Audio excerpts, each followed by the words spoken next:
Patrick Deneen is a professor in the political science department at Notre Dame, the Catholic university in Indiana that was founded in 1842. But he is not a political scientist. He is quick to point this out, and he has a lot of practice pointing it out because that's what most people think he is. He calls himself a political theorist or a political philosopher. Another thing he is not is a political operative, although that's the impression you might have gotten if you read a recent Wall Street Journal article with this headline: "The Ideological Gurus Battling for the Soul of Trump World." That's certainly the impression that I got. Here's the subheadline of that article: "Techno-libertarian Curtis Yarvin and Catholic conservative Patrick Deneen have just one thing in common: a desire to destroy the American establishment." Here's one line from that article by Joshua Chaffin and Zusha Ellenson. On one side are tech bros racing to create a new future. On the other, a resurgent band of conservative Catholics who yearn for an imagined past. Until I read that article, I had not heard of Patrick Deneen, which I'm a bit embarrassed to say because he's a pretty big name in some of the circles I try to keep up on. He's best known for writing a widely read book called Why Liberalism Failed. It was published in 2018, not by a commercial publisher, but by Yale University Press. Maybe that's why it didn't have a sexy subtitle. It was simply Why Liberalism Failed, like a hammer fist. If a commercial house had published it, there might have been a subtitle like A Soft-Spoken Political Scientist Reveals a Hidden Schism in the Soul of America. The book's foreword, which was written by a pair of Yale editors, argued that Deneen's book is disruptive not only for the way it links social maladies to liberalism's first principles, but also because it is difficult to categorize along our conventional left-right spectrum. Indeed, the book was praised by everyone from Barack Obama to Viktor Orban, the autocratic prime minister of Hungary. One of the book's most enthusiastic readers was J.D. Vance, who 4 years after its publication was elected to the Senate, and 2 years after that became Donald Trump's vice president. This gets us back to that Wall Street Journal article. It implies that Patrick Deneen is one of the main intellectual forces behind the second Trump administration, an ideological guru, as the Journal put it in the headline. Is that how Deneen sees himself? I don't view myself as an ideological guru. No, it's been a very interesting period of my life. I consider myself really just a kind of scholarly academic who writes books. You'll notice if you read that article, which you did, that there's no actual direct quote from me. The consequence of now having had this very tendentious set of misrepresentations in the media has now led me to decline all requests for interviews. So you were asked for an interview for that piece? I was, and I declined. And what about the subhead about your desire to destroy the American establishment? How accurate is that? Do you want to destroy the American establishment, Patrick? No. I was happy Deneen didn't decline our request for an interview. And so today on Freakonomics Radio, I asked Patrick Deneen a lot of questions, and he, being a well-trained Socratic professor, asks some questions of his own. What would decrease the distance between the many and the few in our country? How is it that we're going to get very good leaders if our assumption is that ordinary people are idiots? How do we generate a sense of civic common good and solidarity? You will notice that Deneen does not sound like most of the prominent academics you hear from these days. I'll admit to being sympathetic with the populist uprising in our country. I might be like one of 3 professors in America for whom that's true. His most recent book, by the way, is called Regime Change: Toward a Post-Liberal Future. So here's one more question we'll try to answer today. Is that future already here?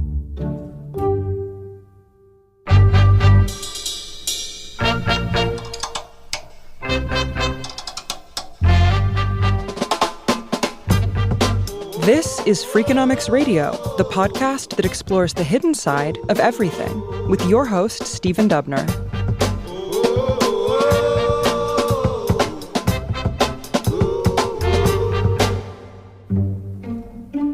Patrick Deneen was born in 1964 and grew up outside of Hartford, Connecticut. His father was an insurance executive.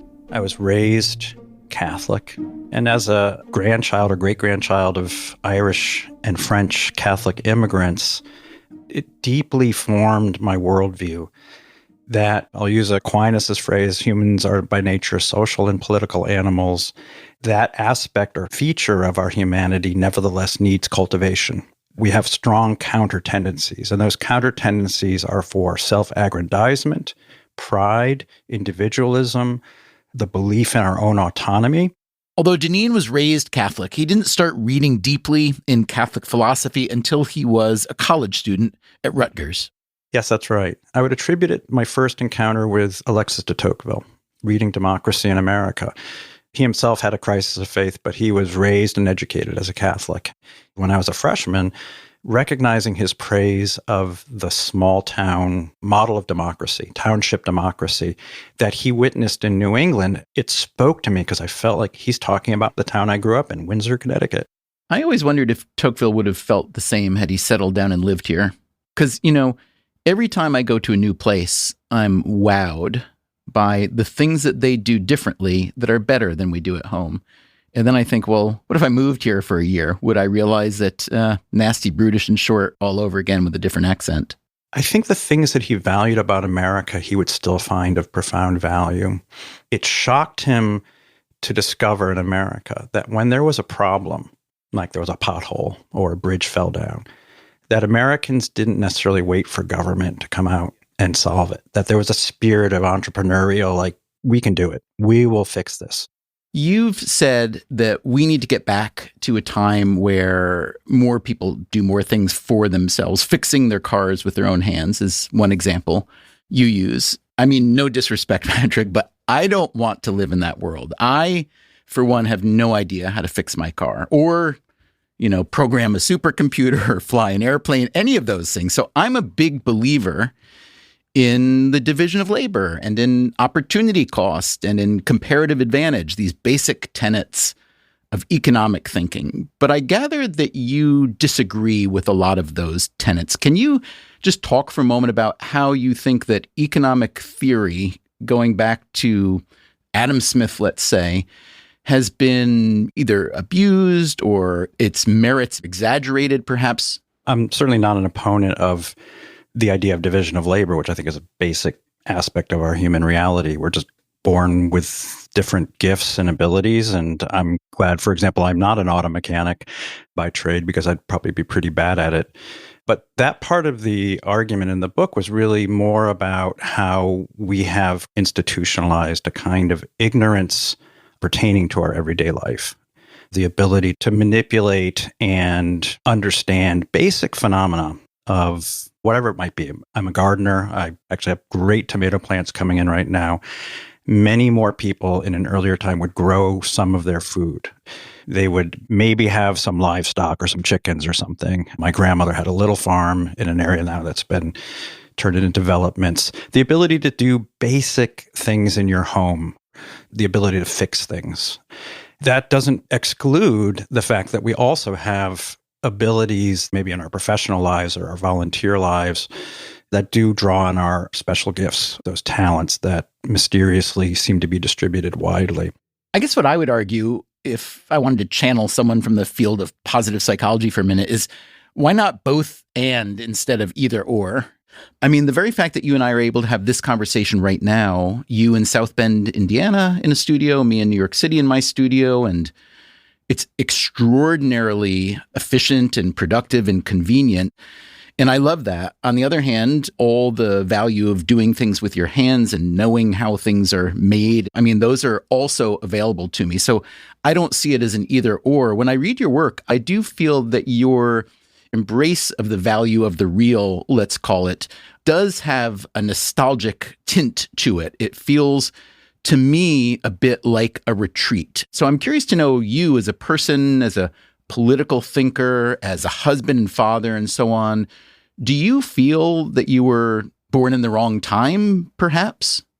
No, because what you describe as a kind of nostalgia for a bygone era of things that are no longer recoverable, I view as permanent possibilities.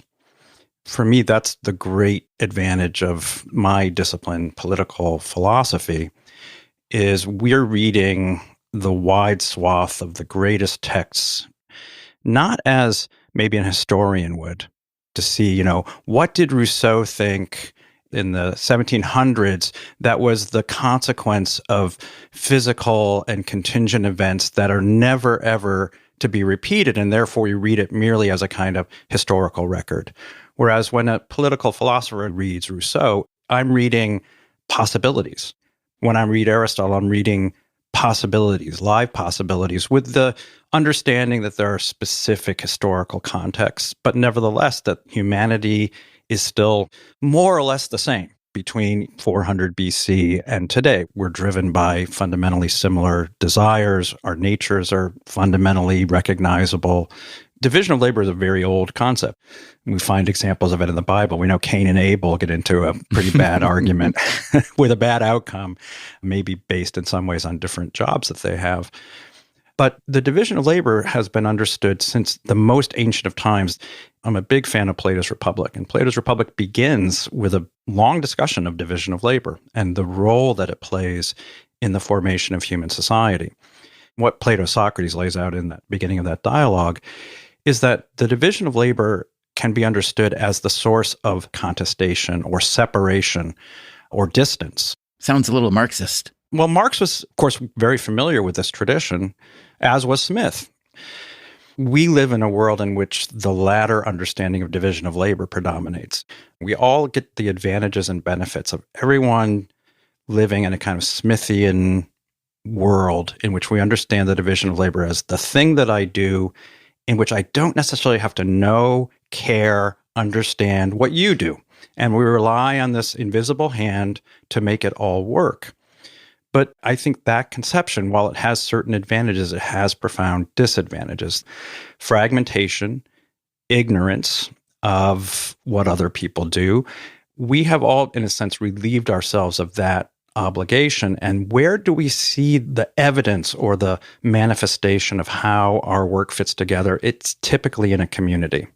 It's in a community of a scale or solidarity in which the banker can understand how the granting of mortgages will have a broader implication on the life and fabric of the community versus what happens in 2008. If I have the Smithian understanding, I'm just putting heads on pins. I don't know what the pin does. I don't care what the pin does. If you're a member of a community, you care about the pin. You care about its destination, and you care about its origin. So how do we expand the understanding of our work to include some glimpse of that? We're never going to have a comprehensive glimpse, but some glimpse that draws us out of the narrowness that I think is the cause of a lot of the pathologies of modern society, to be frank. Say a little bit more about that. How does that narrowness cause these pathologies? Is it the individuals remove from the community per se? Because on the one hand, as you're describing these problems, I wonder if part of the issue is simply scale, right? We're at 8 billion people now. And when Aristotle was doing his thinking, when Rousseau was doing his thinking, communities did still dominate in most places, correct? Yes.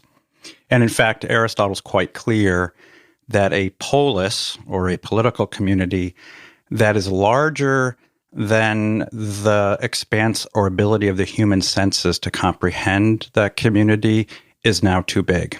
We are now living at a scale that many political philosophers of earlier ages would have regarded as catastrophic in terms of the ability to form some form of human solidarity. And I think we dismiss those concerns at our peril.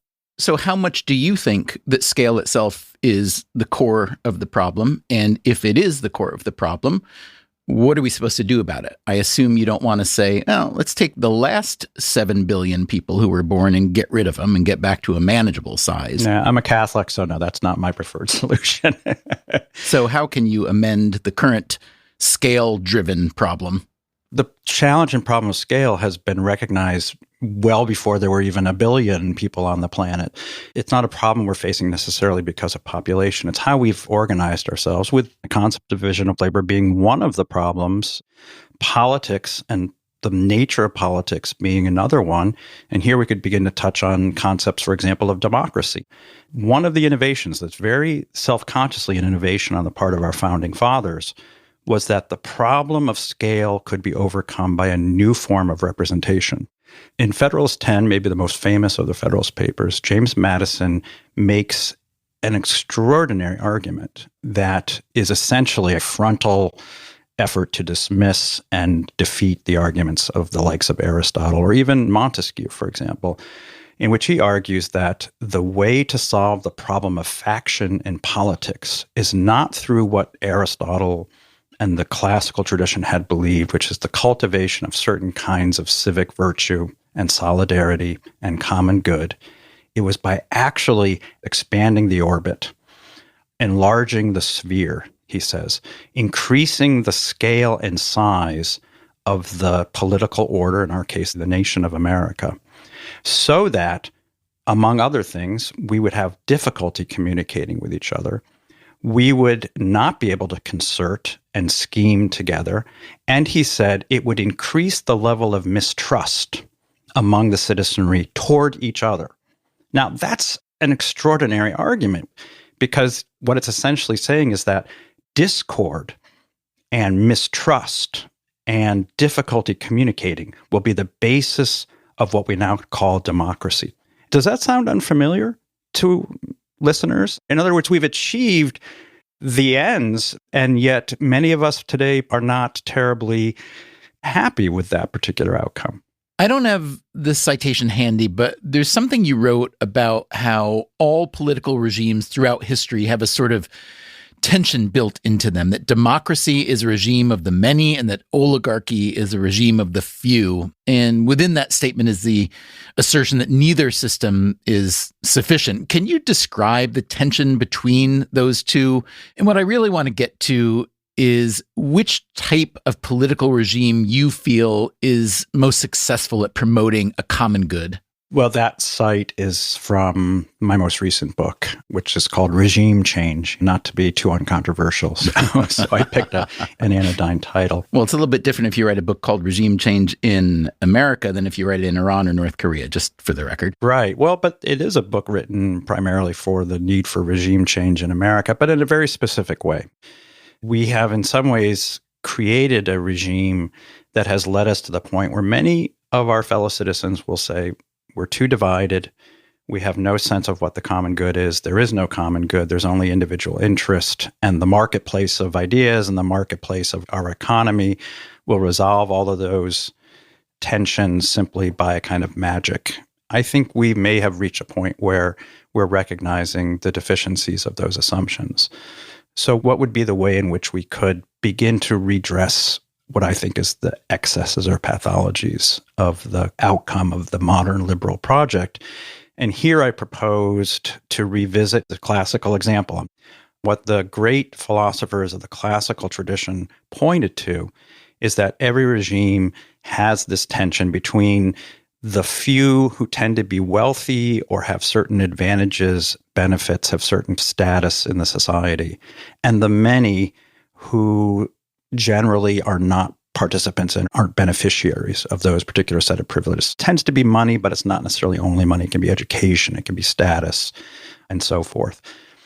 And that every society will tend toward civil war or anarchy because of this tension. So the classical authors said, well, what do we do? Their argument was that, well, the best way to prevent that from happening is to mix them. The mixing will hopefully lead to the diminution of the worst aspects of each. And the classical tradition recognized that democracy had its disadvantages. Certainly James Madison recognized. And it recognized that the aristocracy had its disadvantages. How do you mix them in a practical way? I mean, you talk about Aristopopulism, which is a very nice phrase. I'm a sucker for a good portmanteau. It's a very good portmanteau, but how practically would that work? And I'm curious if your vision of that Aristopopulism has been advanced a little bit by the second election of Trump. The claim in that book is that we are now at a kind of advanced stage of what it was that the classical authors were worried about, the division between the many and the few. Our politics today is very much an echo of and a reflection of those concerns of the classical authors. The good news there is that there are people like you around to decipher this and to propose the perfect solutions. That's what you're about to do, correct? Well, it's a solution.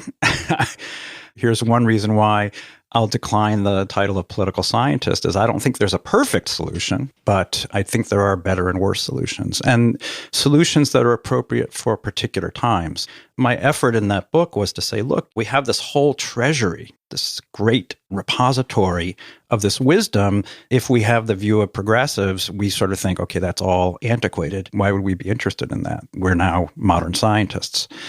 When in fact, they're addressing exactly the political conditions that we're experiencing these days. And so how would we begin to reinvent the idea of a mixed constitution in our contemporary times? And so I offer a number of what are probably impractical, practical arguments with the invitation that people who at least buy part of my argument and are much better at forging policy than I am would begin to think about ways that we could decrease the distance between the many and the few, to use the great advantages of being an elite to benefit the common good of the commons, while hopefully the commons themselves will act as a corrective against the tyrannical impulses of the few. I'd love to get into some specifics. These are policy ideas that you endorse in regime change that you just said may sound a little bit out of date, but I'm very taken with the notion that their out of dateness is actually what makes them valuable. One of these policy endorsements is to expand the House of Representatives to more than 1,000 members, possibly up to 6,000. And related maybe is including normal people on the Federal Reserve Board, like farmers and minimum wage earners. What would those expansions do?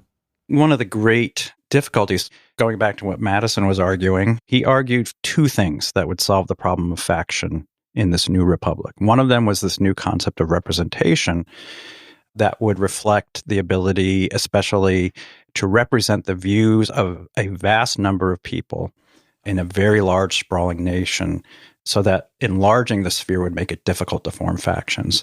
But the second thing was that he believed that because you would have such a large nation and that the districts would be large, even the representatives would represent such a large number of people that only the most visible, successful, and he hoped wise, potentially statesmen, would be selected by what was otherwise suspected to be a rabble. Madison hoped that the mechanisms of largeness would solve these problems. So the argument was that essentially we would have a certain kind of an aristocracy that would arise from this mechanism. As he was writing this, he was looking across the room and seeing George Washington and the panoply of demigods that drafted our Constitution. This is what researchers might call confirmation bias. And right. I'm looking for great people and I'm sitting in a room. He's right there. Benjamin Franklin's right there. There was a kind of confidence that even if the mass of people was crude and not terribly elevated, that nevertheless the mechanism would give rise to this elite group of people who would act with wisdom and prudence and justice and would not necessarily reflect the views of the many, but to use Madison's phrase, would refine and enlarge the views of the many. Now, when the country was relatively small and these districts were small, the distance between the representative and the people was not that large. But of course, over time, we now have districts that, I didn't look at it recently, but at least 500,000, if not 600, 700,000, in some cases more than that. So we're talking about massive districts, which are being represented by one person. It may be a surprise to your listeners, but one of the most debated questions and points that the Founding Fathers and the Federalist Papers in the time of the ratification debates that they fixed on was the size of the House of Representatives. The anti-federalists, the opponents to the proposed Constitution, were especially concerned about the creation of a new oligarchy or a new aristocracy in the bad sense of the word, a new sort of class that they thought they had overthrown in the Revolution. But wouldn't a greater number of representatives mitigate that? So the proposal, in fact, when the Bill of Rights is proposed, it's not just 10 amendments that are proposed, it's several dozen, of which 10 are passed, and we think of them as the Bill of Rights. But one of those amendments that was proposed was precisely to limit the size of districts. Got it. So rather than limiting the number of people in Congress, limiting the size of the district, which would inevitably, obviously, increase the number to several thousand, perhaps. That amendment's still open. We would need probably about 20 states to pass that amendment. And just imagine we were to pass it, I think we would have a House of about 6,000. It would be the Athenian Agora, basically. I'd love to hear what you think would be the benefits of that and how it would work, but I'm also looking at another policy idea you propose in the same book, in Regime Change, which seems to go directly against it. So I need you to explain why it perhaps isn't in conflict. You say that it would be a good idea to, quote, break up Washington, D.C., and redistribute government departments across the U.S. So are you proposing both a very large federal representation in D.C. or elsewhere and a decentralization of the centralized government's power across the U.S.?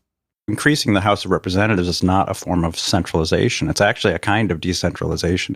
Smaller districts means those districts are likely to be a bit more homogenous. So today, a representative, of course, we know from what we call gerrymandering, but which is just, you have to draw lines somehow. They contain such a vast multitude, a variety of interests. How can any representative represent that district, genuinely represented? Let's follow that thought for a minute. And therefore what? What does that lead to that creates the larger problem? So all of these various proposals, some of which are, pie in the sky. Actually, I think the Trump administration has actually proposed starting to move some of the agencies out of D.C. So somebody's been reading my book. I think a lot of people have been reading your book. It seems so. I wonder why. All of the arguments were efforts to think through what would decrease the distance, both figuratively as well as literally, between the many and the few in our country. The sense of resentment that the ordinary person has nobody representing them. They are shut out of deliberations of economics, of what happens in their towns when the factory shuts down based on policies that are supposed to be good for them. I mean, all of the things that have simmered to the point of boiling, that suddenly people working in universities like mine is like, what happened? Where did this come from? But of course, this has been simmering for decades, and there was nobody really listening in either party. Let's just run through a few more of your policy suggestions in your book, Regime Change. You'd like to create a universal national service requirement. You write about reforming elite universities to pursue genuine socioeconomic diversity, develop satellite campuses, make universities responsible for student debt and greater political oversight of universities. You'd like to restore manufacturing jobs, increase apprenticeship opportunities, support vital sectors in R&D and infrastructure, and enforce tariffs as a last resort, you write. I think anyone paying a little bit of attention to the news would say, wow, that sounds like Project 2025. That sounds like Trump administration too. So talk to me about the degree to which these proposals have been embraced in a functional level by fans of yours in government, and how you think the Trump administration is doing with these moves. Some of these proposals, of course, have been in the air and were already being discussed well before they appeared in my book. And in many cases, I was trying to distill not just the policies, but what maybe held them together. And that logic is, to use the term that I coined, Aristopopulism, attempting to generate a greater sense of connection and shared fate of the elites and the ordinary people in our society, in which the elites in particular would be moved and hopefully inspired to act on behalf of the good of ordinary working people in our country. So it's not surprising to me to see many of these policies rolling out. Now, a number of policies that I suggested I know were not likely to be taken up. For instance? Well, the universal service requirement.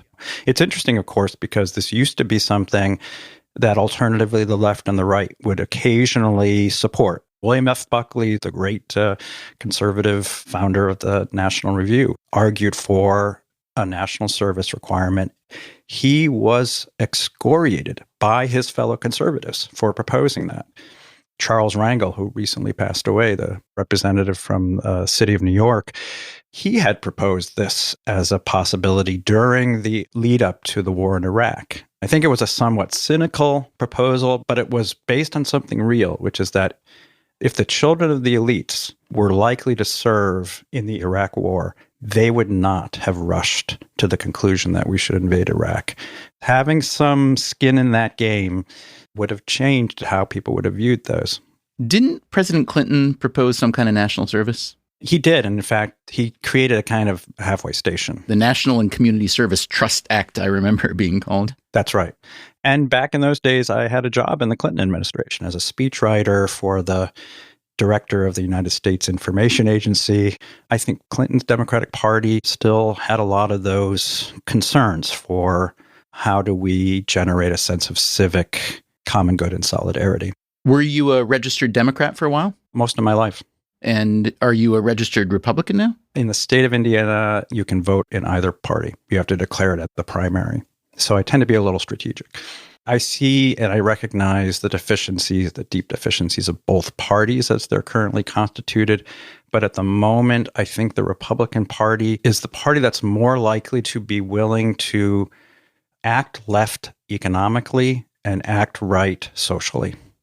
And that's the space that I kind of occupy. I am a conservative of a kind, although many so-called conservatives think I'm a Marxist.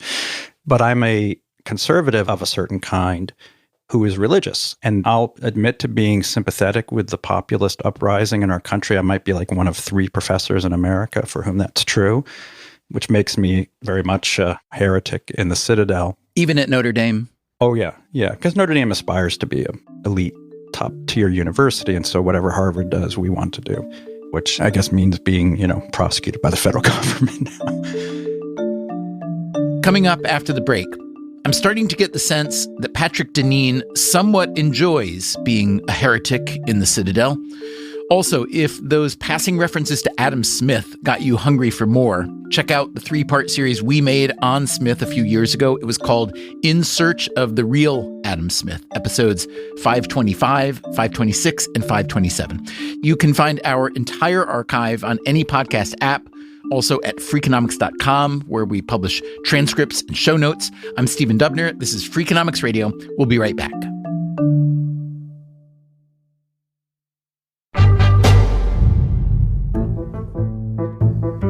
Patrick Deneen, when he was an undergraduate at Rutgers, studied English literature.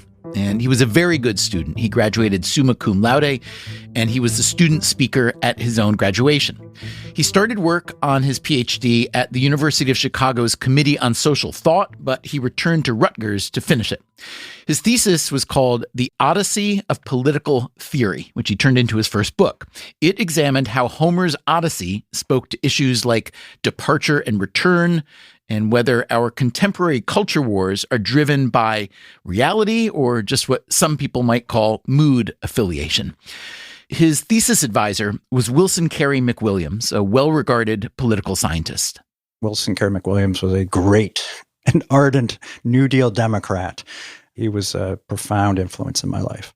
McWilliams was perhaps best known for studying morality in politics, and you can hear McWilliams's voice in some of Patrick Deneen's writing. Deneen's journey through academia has been a bit of an odyssey itself. His first teaching job was at Princeton. As an assistant professor, we were assigned a large number of senior theses to advise, 15 to 20. Each of these were about 100 pages. In many cases, they weren't students you'd worked with before or had classes with you.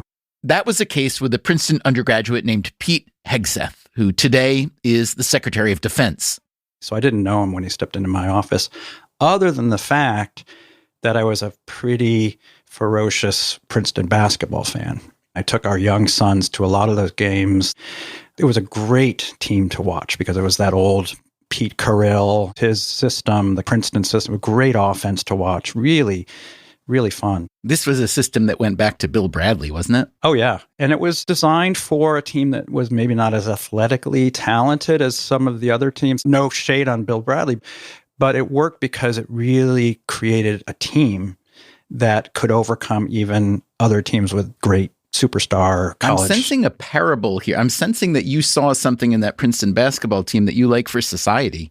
My father would tell us that we should watch Princeton basketball whenever possible. My father is a basketball coach. But at any rate, I knew Pete from the basketball team. He was a bench player. He was a good player, but those starters were really a tight, great group. He would come off the bench and knock down a couple threes, and suddenly the game would be tight. So I really admired Pete for that. I knew that he was in ROTC, and this was after 2001. Any Princeton student who was in the Army was amazing to me before 2001. But any Princeton student who was in the military after 2001 was just a miraculous human. I mean, this is a university that was producing scads and scads of finance bankers and people who are going to go on to very, very lucrative careers. Right. The elites that your books have described with some disdain. Disdain may be a bit strong. Might be strong, but deep worry about the way in which they're impacting our country.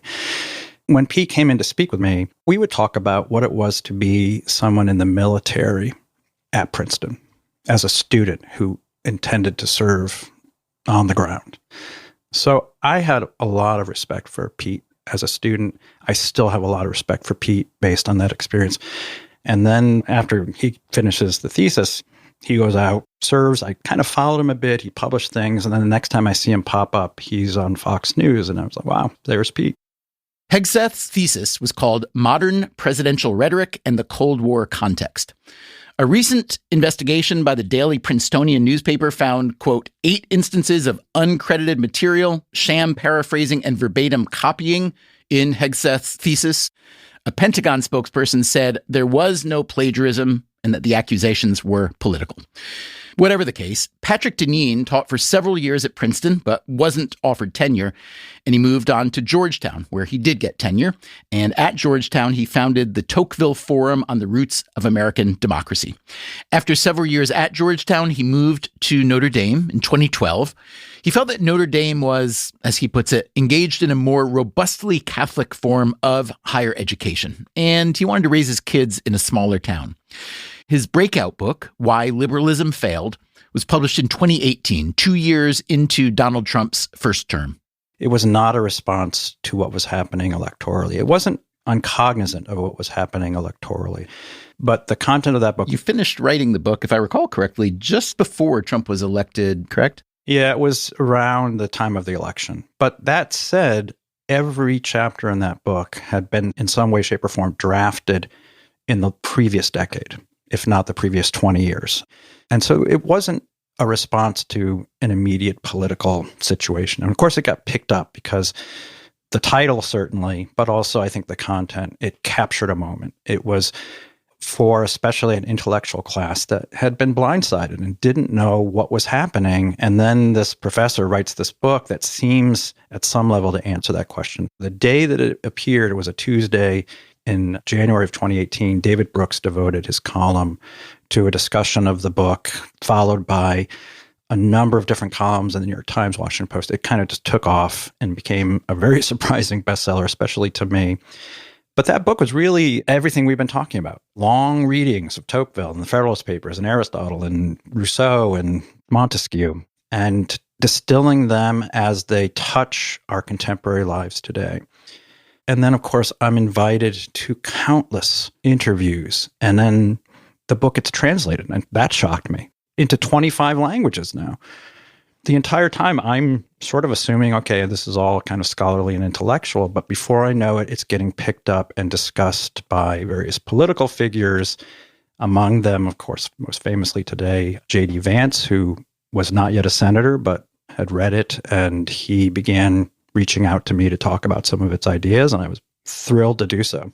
He was interested in part because he was considering converting to Catholicism at the time? That's right, and we talked quite a bit about his being drawn to Catholicism, Catholic social teaching. We should say he did convert, ultimately. I didn't want to leave that hanging. He did enter the church. Then the journalists start sniffing this out, and they think, oh, here's the puppet master. It's an absurd claim, but there's always this desire to say, who's the power or who's the brain behind it? I mean, JD's got his own mind. Well, what's it been like for you to get brought into these political circles and debates, whether directly or indirectly?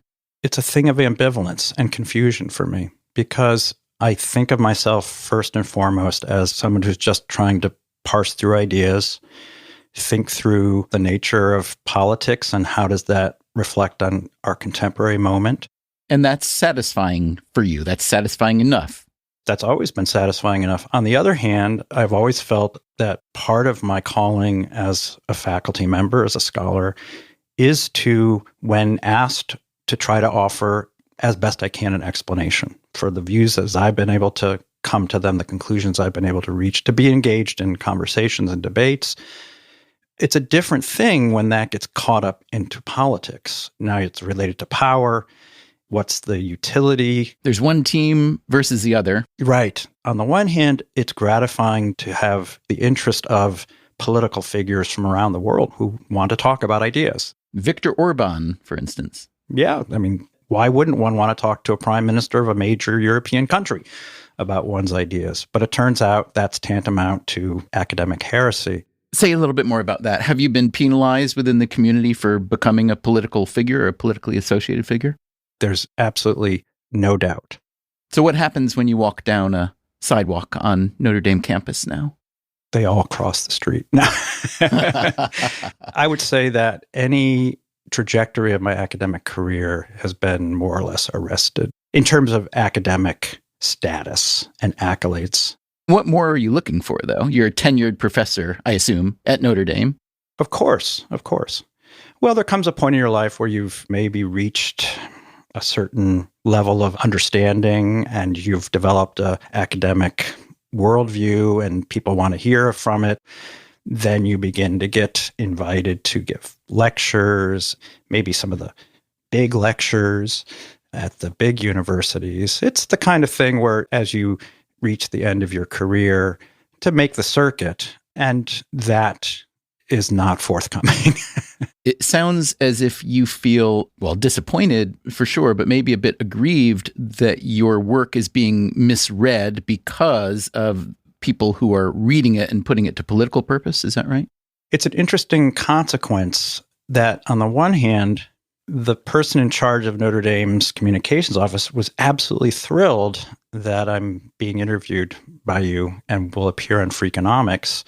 Of course, universities always want to crow about the successes and the public prominence of their faculty. At the same time, if that prominence is because it's in some ways now associated with a political set of figures and positions that... The Trump administration, let's just say, right? Yes. And populism, that within academia is regarded as tantamount to fascism. It turns out that having now achieved one thing that universities appreciate and often crow about in terms of their faculty, it turns out it has the opposite effect. If I had just been working in the coal mines of academia and never appeared above the surface, that would have been perfectly fine. But it's the nature of the prominence now. So it's puzzling to me, on the one hand, okay, so I've written these things. It turns out they've gotten a lot of play, not necessarily with the direct intention of influencing this, that, or the other figure. And as a result, academically, it's redounded negatively. Do you feel like a persona non grata on campus at Notre Dame? It's a good question. No, I don't feel like persona non grata, but I feel, I don't think I could answer this. Sorry, Steve. Well, let me go back. You mentioned the comms department. Has anyone from Notre Dame tried to dissuade you from doing interviews, including this one? No, not at all. Do you have to get clearance? No. If you did, it might not be forthcoming, it sounds like you're saying? No, I would say, leaving aside the question of Notre Dame, one of the consequences of feeling this obligation when asked by journalists or by podcasters and so forth, when asked to talk about my worldview and arguments I've made, what I began to discover, having agreed to most of these requests over the past several years, especially as we approached election seasons and 2020 and then 2024, these were not honest brokers. These would often be very prominent journalists at, some pretty major news outlets. You and I discussed one of these in private, yes, which we don't need to repeat, but the institution may rhyme with schmoo, schmork, schmimes, yes? That's one of them, but there are many. When you say they're not honest brokers, though, Patrick, if you could explain that, I think it would be really appreciated by people who listen because, I personally love journalism. I think journalism is a phenomenally valuable institution within a civic society. I agree. When done well. Like any institution, when done well. When done well. Print journalists like myself, we always used to make fun of TV. They'd say they call it a medium because it's neither rare nor well done. And we clung to our belief that, old-fashioned reporting, interviewing people, getting out the truth, et cetera, was an incredibly valuable thing if done well. And so when I hear from someone like you who's been interviewed by people, whether they're presenting themselves as legitimate mainstream journalists or not, as, not honest brokers, it pains me because it hurts everyone and it hurts me, hurts what I do, but it hurts society, I think. So if you could give an example, I'm not asking you to name names. If you're dying to name a name, go for it. But how this would work, what that conversation would be presented to you as and what the actual conversation would be, and then what the publication of it would be. Typically, it would be some form of email, a phone call from a journalist saying, I'm writing this story on such and such leading up to the election or about this political figure or that. And we'd really like to understand from you who seem to have written in this area as an academic and something of a, public intellectual. I would generally agree to be interviewed. We would set up a time, we'd do a Zoom or we'd be a phone interview. Sometimes I would ask to do written responses. And it wasn't in terms of what I had to say or even the hostility of the questions. That's part of the game. It was how it would be framed, how the article would be written, and then the way in which the quotes would appear from me. It would say, reflecting this tendency toward fascism, Deneen's, something like that. Really trying to frame everything in the most negative light. Journalism, as we all know, reflects a particular progressive worldview today. Many of the journalists working today believe that it's not enough just to report as objectively and as clearly as possible. In this case, what the responses of this particular person were, they have to frame it in such a way that you know what I think, and I'm going to make sure that you know what should be thought.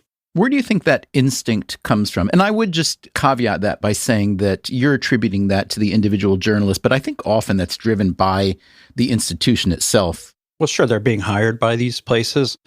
It goes back to some things we were talking about earlier, which is that these elite institutions really are now defending a very specific worldview that reflects the benefits and advantages of people in that strata of society. The divide between the classes or strata of our society now reflects a ferocious effort to tear down the other side. And so the institutions that are supposed to be in some ways broadly representative of the constitutive elements of all parts of our society have been really winnowed down to a very narrow perspective, largely unaware to those people working in that profession because it's such an echo chamber. It's the water you're swimming in. Yes, a very narrow ideological spectrum. So you're talking about journalism, or were at least, but it sounds like you could just as easily be talking about university life. Of course. What is your view of the Trump administration's approach to disciplining universities, Columbia, Harvard, et cetera, George Mason University most recently? I'd love you to just assess that project of the Trump administration, whether you think it's ill-advised, well-advised, but especially what you think it's going to lead to. I should state at the outset, some of your listeners may now assume I'm the puppet master. I have had no input. Hey, you're the one that keeps using that word, by the way. I've not said puppet master. No, I know you haven't, but I think it's, the ideological guru. Again, I was just quoting the Wall Street Journal. I know. So to answer the specific question, I do think that the universities need to be disciplined politically. These are institutions, of course, that receive a significant amount of money from the federal government. And that money is to the end purpose of supporting and advancing the common good. I don't think they've been very good trustees of that responsibility over the last number of years. They become very tendentiously narrow ideologically. They have very often been places that have a kind of condescension or derision toward ordinary people who don't typically walk through the gates of those institutions. And there's been, I think, a concerted effort to narrow the ideological perspectives that are on offer in those institutions. The cancellation, the lack of any variety of conservative voices on campus, certainly on faculties and staff and so forth. So I think they do need to be disciplined politically. But to correct that Wall Street Journal article, this does not mean that I, for one, want to see the destruction of the universities. What do you mean by disciplined politically then? Disciplined politically where these institutions are acting illegally when it comes to hiring practices. I think we have some pretty good idea that many of them have been in terms of acting contrary to laws of equal opportunity and colorblindness and race, sex, gender, et cetera. I've certainly seen my fair share of those, what are probably not legal forms of hiring practices. But beyond that, to put political pressure on these institutions to do better at supporting and advancing the common good, which would include, among other things, the capacity to be more cognizant of the sources of discontent of those people who tend not to be in the university orbit today. The mixing of the classes that I spoke about earlier, the kind of mixed constitution. And I think to that extent, the administration has done some things that have at least begun to push in that direction. My great worry is that a lot of these efforts are being driven by a kind of hostility and effort to disassemble. What I would really like to see are some visions expressed for what a university is and should be, and that we collectively, politically, socially, and otherwise, would begin to articulate what that is, so that it's not just a process of deconstruction, but hopefully a vision of what a great university would look like. So I'd love to know what you think the great university would look like. Pick a university from a particular point in time that you think served that function well. What would it be? A university that I would pick that I think still does somewhat of a reasonably good job would be a place like the University of Chicago, which you know well. And why?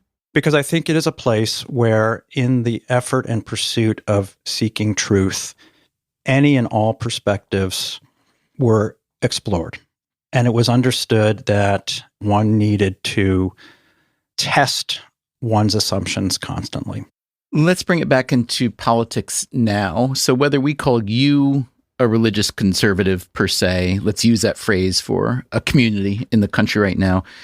Explain to me how so many religious conservatives across a variety of spectrums are able and willing and enthusiastic to reconcile President Trump's many unchristian attributes, his overt cruelty, his belittling rivals and enemies, including the powerless, sexual mores that I know you write about sexual mores at length, and I can't imagine you approve of the president's, his appetite for cronyism and corruption.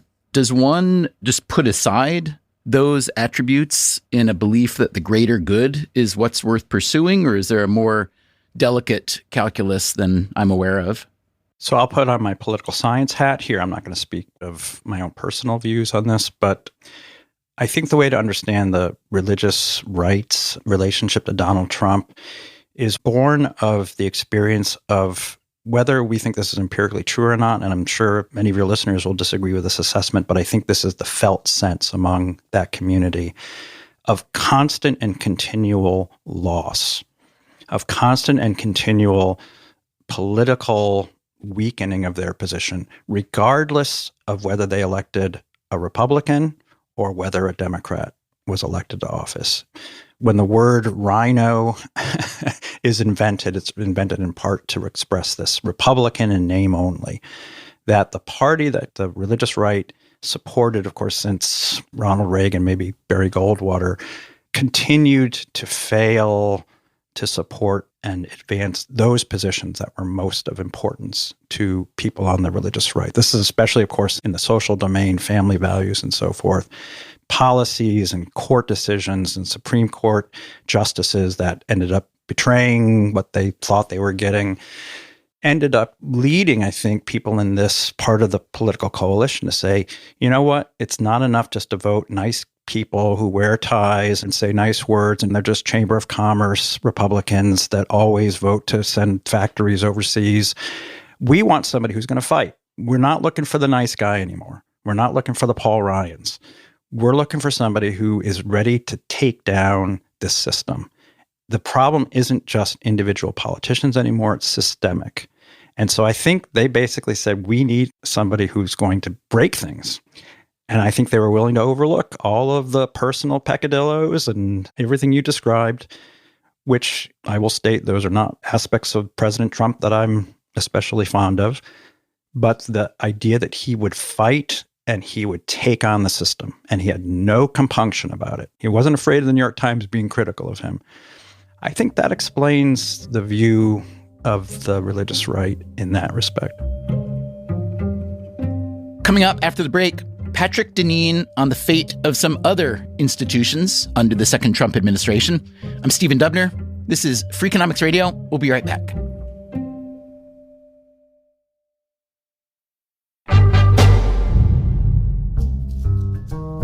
I want to go back to something in the Wall Street Journal article that I brought up before. It was talking about your 2023 book, Regime Change.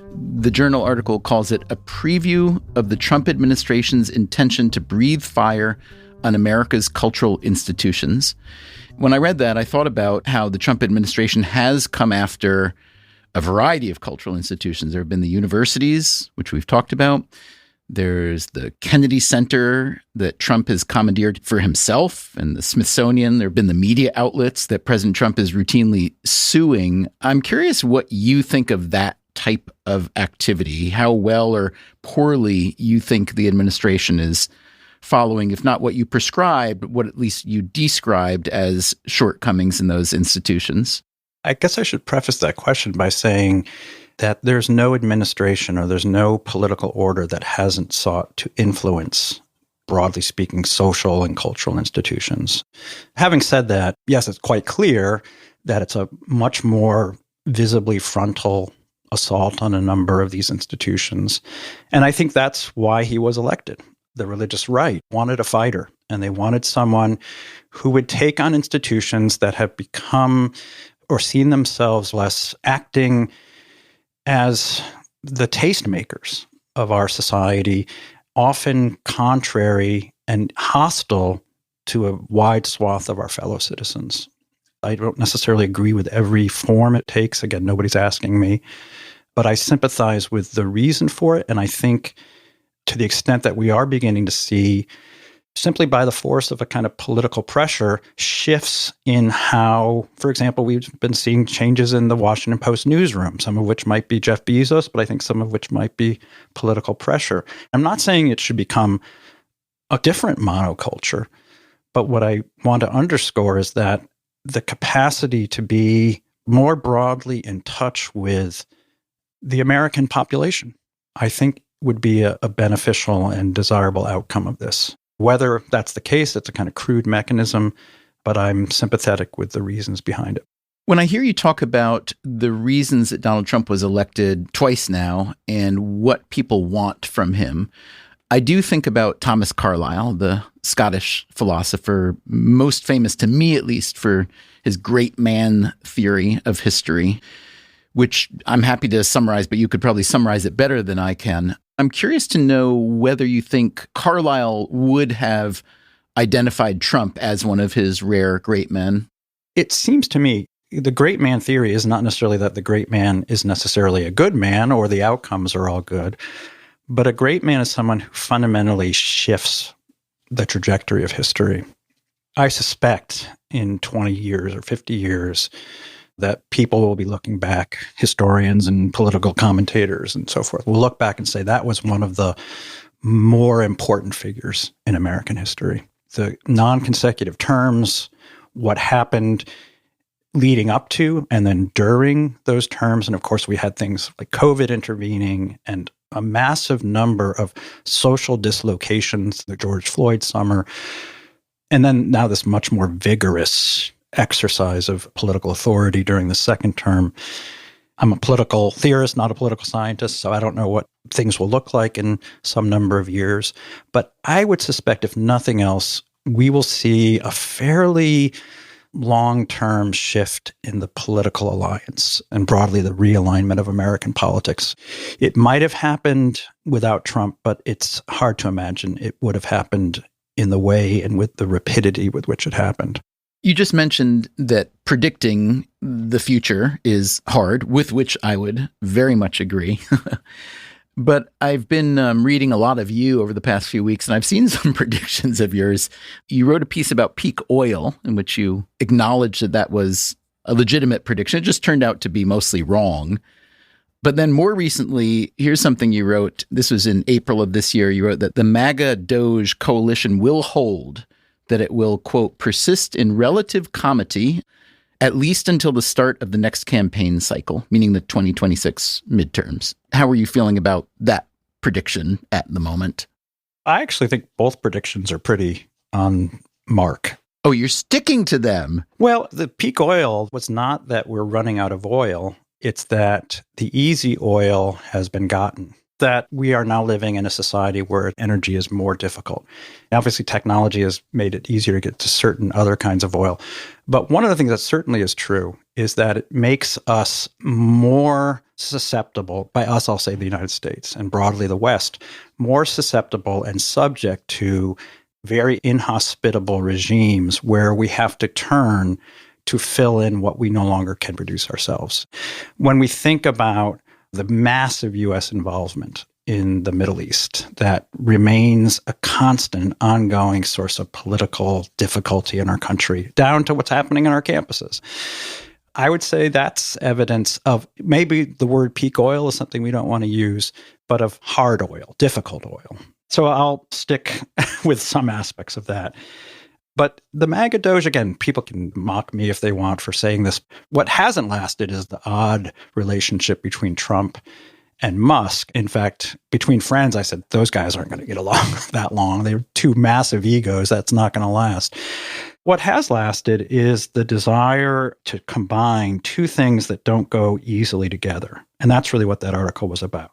MAGA, which is an economic set of policies and commitments that are not libertarian. They are not classical liberal. Tariffs and limiting immigration, deporting illegal immigrants, picking winners and losers, as classical liberals would say in economics, attempting to support certain kinds of industries. That's MAGA, at least in the economic domain. Doge is cutting government, decreasing inefficiencies, going after wasteful spending. And if you look at the One Big Beautiful Bill, that was kind of MAGA Doge. It's kind of a combination of both of those things.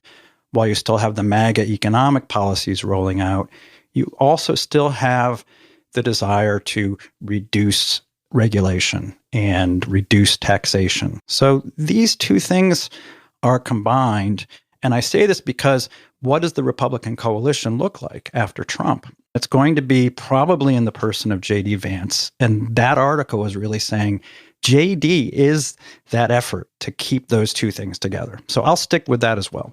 Let me just address, though, what you just said about the accomplishments or the aims of the Big Beautiful Bill. While trying to accomplish the goals that you just stated, there's also a massive increase to the federal debt and federal deficit, which I can't find anyone in any government over the past 50 years who thinks that's a great idea. And there's also, I don't want to call it an abandonment, but a great diminishment in funding for the care and coverage of the most vulnerable people in our society. When I look at the Trump administration and President Trump himself, it's an administration whose leader is demonstrably enthusiastic about acquiring wealth and power for himself and his allies, while at the same time reducing help for what we used to call the needy. You're a serious Catholic teaching at a Catholic university. The appetite for wealth and power is not very Jesus-like, nor is turning a blind eye on the needy. I'm not advancing Donald Trump as a moral exemplar by any stretch. I'm not asking for moral. I could care less about moral at the moment, but I don't understand why the menu of items that the Trump administration has been pursuing is so widely embraced by all the Republicans, all the conservatives, when prima facie some of them go against everything that they've stood for. I understand that there's a pursuit of a larger good, but it's hard for me to understand why those particulars are embraced when they seem to have such evidence against their virtue and value. I'm a little bit uncertain whether you're asking me what I personally think as a Catholic about these phenomena, or put on my political theorist hat, as you asked me to do, how I would explain these. I'll take either. I think I try to offer some explanation for why we see not just this administration, but so many administrations increasing the debt, and what would be necessary to begin to genuinely try to pay that down. We would have to really, as a society, develop the capacity to think generationally. A liberal order based on what I think of as this notional idea of the social contract tends to be very presentist, tends to be about satisfying ourselves in a more immediate way, and not thinking not only in terms of solidarity with others whom we happen to live with and near, but thinking in solidarity intergenerationally. Without that, I don't see any prospect of really reducing the debt. On the question of how I think it's at all possible that, as far as I understand them, the Medicare provisions of that bill, how they could possibly have been supported by Trump and the MAGA world, here I think you probably have longstanding Republican / classical liberal desire to reform entitlements. And this was one mechanism by which you could satisfy that or scratch that particular itch. Do I think this was personally well done and desirable? No, I do not. Maybe nobody's going to touch Social Security, but increasing the age and increasing the level at which you tax for Social Security would be a sensible way to go forward without destroying, I think, that necessary institution. Probably we share agreement that we need entitlement reform that doesn't destroy those institutions. But I do think there were at least enough members of the House of Representatives and Senate that wanted that itch to be scratched.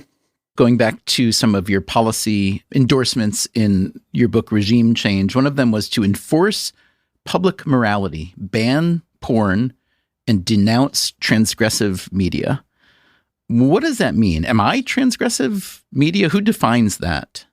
Maybe this will be controversial, probably is, but the more anodyne understanding is that there used to be something called, I think, Family Hour on television.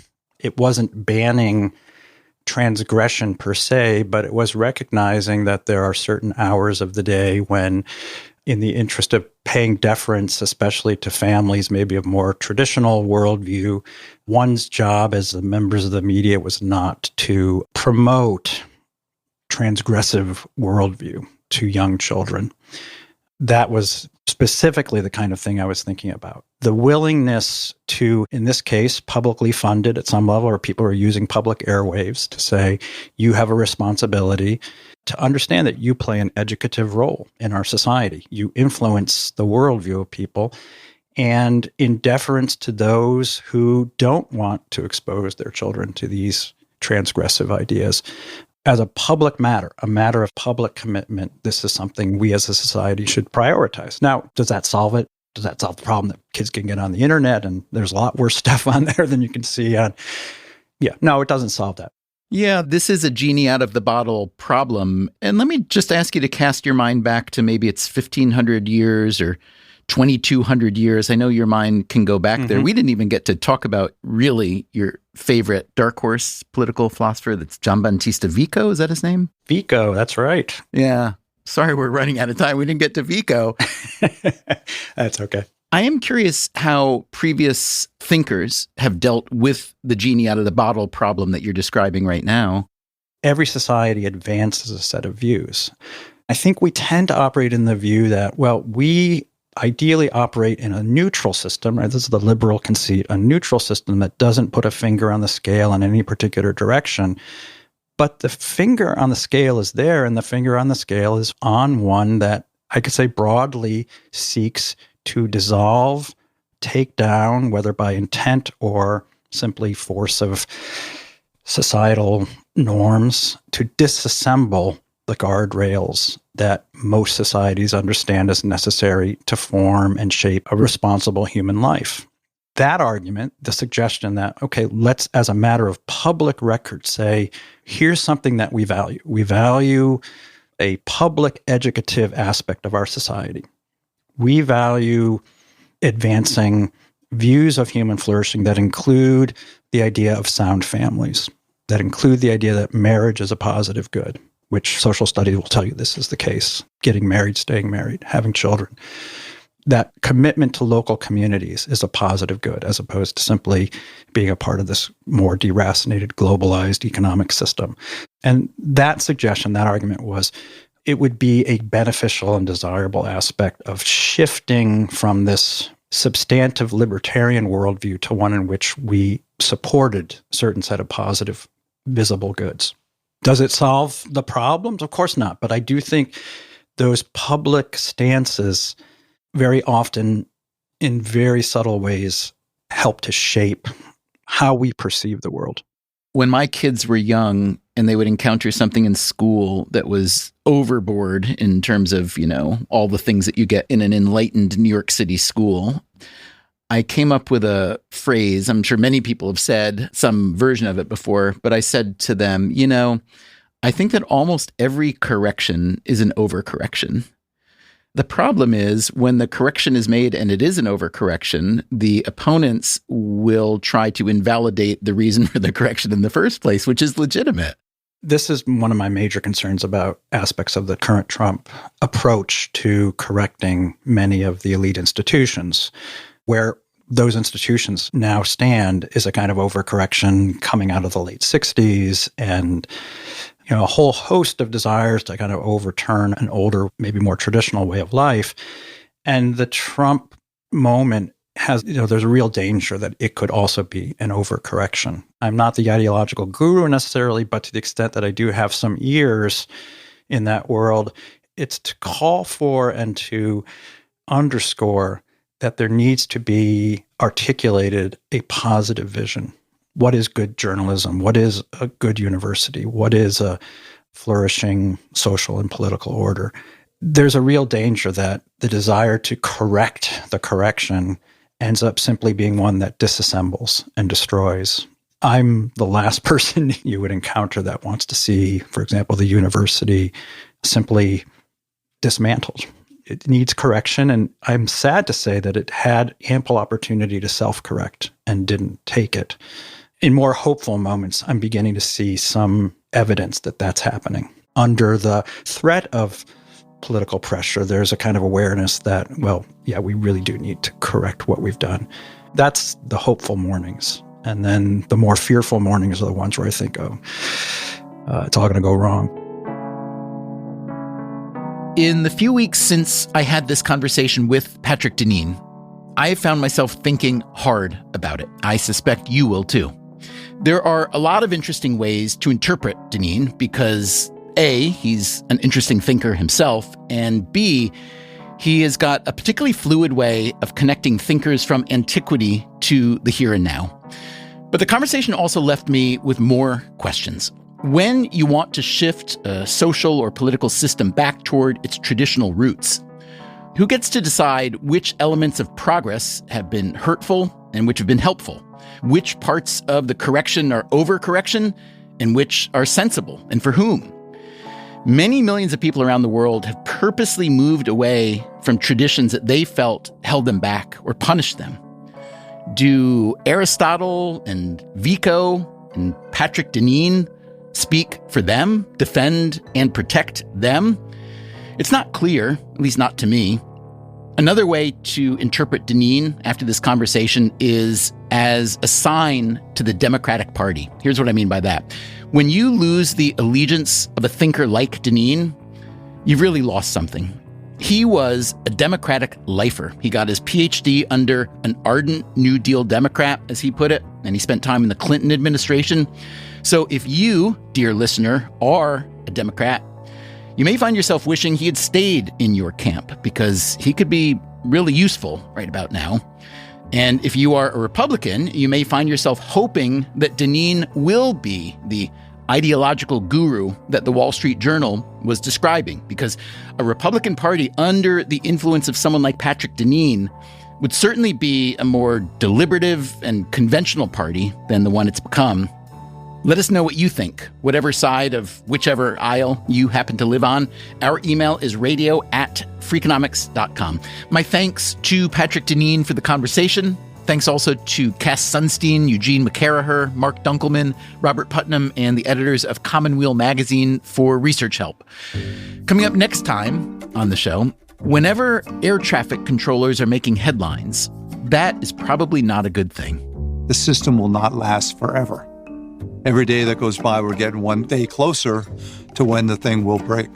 We basically have an iPhone 5 when the rest of the world has an iPhone 18. It's so obvious what the answer here is. It was obvious in 1995. Obvious, maybe. Doable? That's a different story. We take a hard look at a hard problem, air traffic control and the Federal Aviation Administration. That's next time on Freakonomics Radio. Until then, take care of yourself. And if you can, someone else too. Freakonomics Radio is produced by Stitcher and Renbud Radio. You can find our entire archive on any podcast app, also at Freakonomics.com, where we publish complete transcripts and show notes. This episode was produced by Alina Coleman and edited by Ellen Frankman. It was mixed by Eleanor Osborne with help from Jeremy Johnston. The Freakonomics Radio Network staff includes Augusta Chapman, Dalvin Abuaji, Elsa Hernandez, Jasmine Klinger, Gabriel Roth, Greg Rippin, Morgan Levy, Sarah Lilly, Teo Jacobs, and Zach Lipinski. Our theme song is Mr. Fortune by the Hitchhikers, and our composer is Louise Guerra.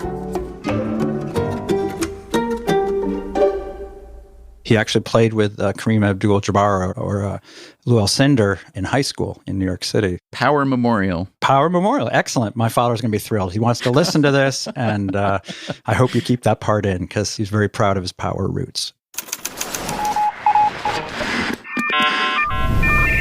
The Freakonomics Radio Network, the hidden side of everything. Stitcher.